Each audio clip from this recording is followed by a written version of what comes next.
Hey guys, AJ here, back with another one for you. So guys, the Passport Bros, something that we talk a lot about here in the Red Pill space, and the idea is, you're a Western guy, you're tired of these 304s, so you jump on a plane, you go to South America, Africa, the Caribbean, Asia, and find yourself a traditional chick, and you either stay there with her or you bring her back and try to keep her away from 304s if that's possible. Well, guys, there's one thing about the Passport Bros topic that a lot of people cover, and that's the fact that guys get with chicks from other countries because they have the family values, but those family values can backfire when they feel so obligated to their family that they're sending all your money back to their family at home. Clown world.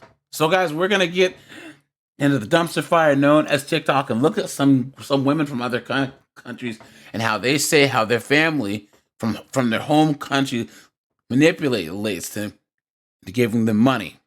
Before we do that, guys, like, subscribe, drop a comment because it really helps keep this channel going. Check out the playlist at the end. And guys, here's the thing. If this is a problem for her who you're with, you know that it's going to be your problem. You're going to fight, yell, scream, or you're not going to even know that it's going on until you open up your bank account, and guess what? You've been had. You've been took. You've been hoodwinked, bamboozled, led astray, run amok. Clown world. About the reason why she's not sending money to Africa anymore. And I don't want to send money to Africa anymore, but for a different reason. For me, I feel like I'm a hater, right? Every time I go to Africa, especially lately, the lifestyle that they're living there is just ridiculous. So these people are the people that you basically feed, pay their rent, when they get sick, you pay for that and all of those things. But these people are living their best life out there. There it is. I go there, they go to the most expensive hair salons, they go to the most expensive nail salons. They're living large, okay? Like they're out there earn money, drinking like juices all day. Mind you, it's not like in America where you buy juice and keep it in the refrigerator. You literally have to buy like the canned juice every time, and they're not cheap. For us, it might be cheap when you convert, but for them, it's not cheap. So that could rack up to like 1 day of worth of food for the whole family.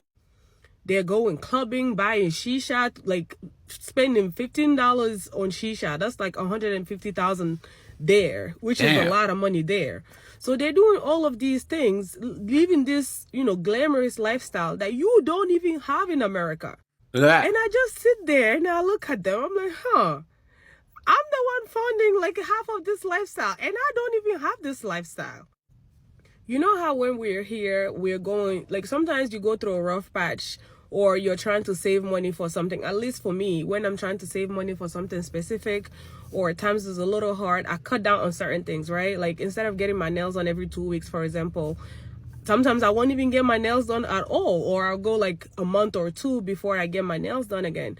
Or, like some expenses you can cut down on because of the situation. And then when you're fine, then you resume them. They don't know that. They just spend. They're like, oh, I need my nails done, or I'm going to die. I need my hair done. And not everybody can do my hair. This specific person, like there is no compromise because they know the money is going to come. You see the mentality? So for me, it was about 8 years ago when I went there and I stayed longer. Then I realized, these people are not struggling. These people just need extra money to do all these glamorous things, to live large. I'm not living large, and I'm the one funding all of these expenses. There it is. So I made the decision that I'm not sending money to Africa anymore.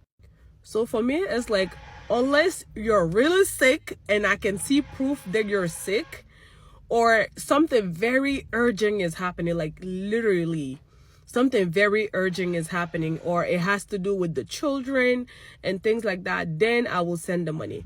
But just to send money and pay somebody's rent or, like things like that, I don't do that anymore. No more sending money to Africa. And I kid you not, as soon as I made that decision and I started sticking to it, my life here changed. You know what I mean? And the whole time you're sitting there, oh, I need to look for baraka. I need to look for baraka. I feel like some things don't even have baraka in it. The baraka will stop with my mom and my dad. and the rest of the people can just let's all work for our lifestyle. I want to have that lifestyle too. I just don't have somebody else paying for it. So let's all work for our own lifestyle. I was just And guys, imagine if you were with this chick at the time where she's sending all this money, and then you guys' bills are struggling. You know what I'm saying? While her family's popping bottles and all this other stuff, right? And guys, her hashtags, you ready? Hashtag sending money back home. Hashtag African TikTok. Hashtag financial literacy. Hashtag no more. Look at that, guys. Clown world. After sending money to the Philippines.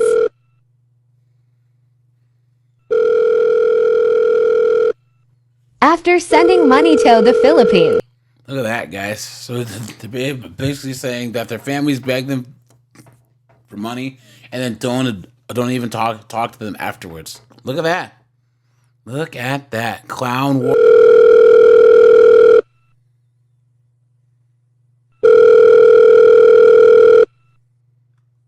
There it is again. Straight to the Philippines. Clown war. For some reason, they believe you have this responsibility to send them money, or that you're supposed to help them. You have to, you have to. Clown You're their world. prima, you're their sobrina, you have to come through for them. So they're gonna blow up your phone till you answer, or until you decide to block them. So it's very crazy. Whenever you have your own family, whenever you have your own bills, you have your kids, you have groceries that you need to buy, and they don't bother to even ask if you can, like, well, I'm going through this, and if you happen to be able to help, like, maybe think about us, no, they're like, well, I'm calling you because I need this and that. There it is. I'm calling you There it because is. I wanted to do this and I need the money to do so. So you're the one responsible to provide so they can go ahead and do whatever they wanted to do. And if you're with a chick from one of these countries, guys, that obligation extends to you too. Clown world.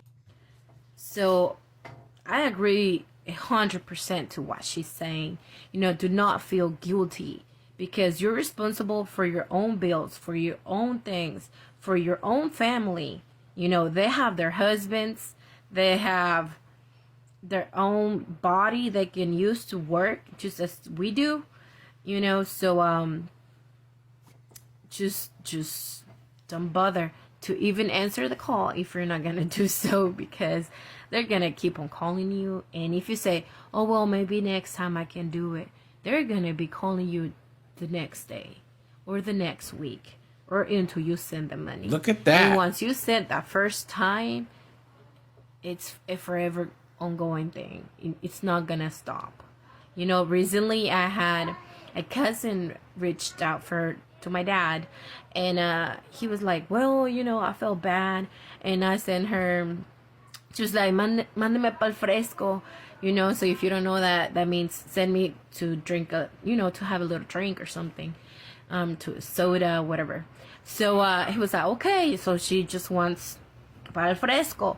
So he goes and sends her $30 plus the $10 fee, to send the money. $10. So it was $40. Whoa. $10 fee to send $30? Clown world. That he sent her. So my dad proceeds to call her and says, hey, sobrina, like, I sent you the money. This is the code and everything. And then she goes, oh, thank you, tío. How much did you send me? And then my dad is like, oh, I sent you $30. She's like, oh, solo $30. And then my dad was like, look, hija, I felt so bad. And I was like, solo $30. Like, those $30 I could have used for something else. Yeah, facts. It Ungrateful. was $40 in total. Those $40 he could have used for his gas in a week to go and transport to his job. But they don't think about that. No, You have the responsibility to them. You're the family member in the US. There it is. You're supposed to carry them through. You're supposed to be their salvation vest. I don't know. So, what do you guys think? Have any of your family members done that to you guys? Where are you guys from? Salvador or Guatemala? Are we all the same? Or what's going on? If you see this, guys, on TikTok, there's girls from all over. So Colombia, El Salvador. That one girl's Bulgarian, right? They're all saying the same thing, and this is the danger of importing these chicks: is that their families go, "Oh snap!" Isabella won the jackpot because she got an American dude. And now you're gonna have to bankroll their whole family, dude. Clown world. All right, you guys, this is AJ. I appreciate you guys. Like, subscribe, and I'm out of here. Have a good one, guys.